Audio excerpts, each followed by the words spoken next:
America is opening up relations with Cuba, and it's a big deal, ending decades of hostility and beginning a new era between the two countries. But to understand just how big of a deal, where that hostility really came from, why it took so long to end, you've got to go back, way back.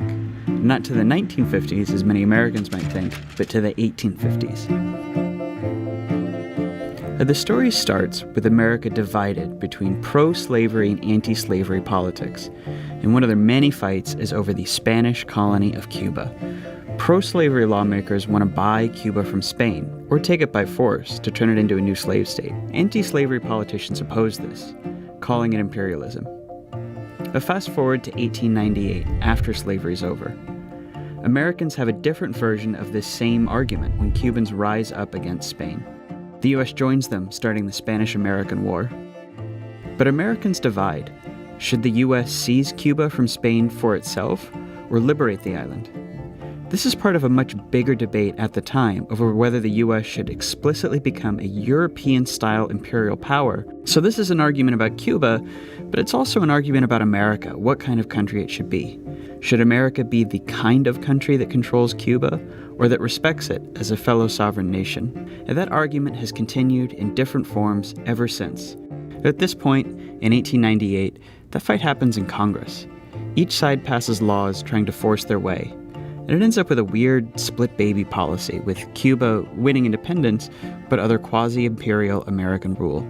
The U.S. would take over Guantanamo Bay, dictate Cuba's foreign policy, and give itself the right to intervene in Cuban affairs. Then came the American interventions in Cuba in 1906 and 1917. Each time, the U.S. military takes over for a few years, ostensibly to resolve some political crisis, but that usually means protecting American interests, such as sugar imports. Today, when Americans think about the U.S. and Cuba, we think of the Cold War, but Cubans often think back to this imperial era. And that era technically ends in 1933 with an uprising against Cuba's government. Under U.S. law, America is supposed to intervene again, but President Franklin Roosevelt wants to end the imperial era, so he declares neutrality. And over the next 20 years, Cuba becomes a democracy, and one that's generally friendly with the U.S. That changes in 1952, when a former president and military leader named Fulgencio Batista seizes power in a coup, suspends the Constitution, and imposes an increasingly oppressive rule. Cuba's communist uprising begins the next year, led by a young Fidel Castro. American politics at this point is obsessed with fears of communism, so the U.S. backs Batista in the war, no matter how brutal he becomes. But for Americans, this feels like a front in the struggle against communism. But for Cubans, it feels like Batista is an extension of American imperialism, and the guerrilla war a continuation of their long fight for freedom. And the communists win in 1959 and Castro takes power.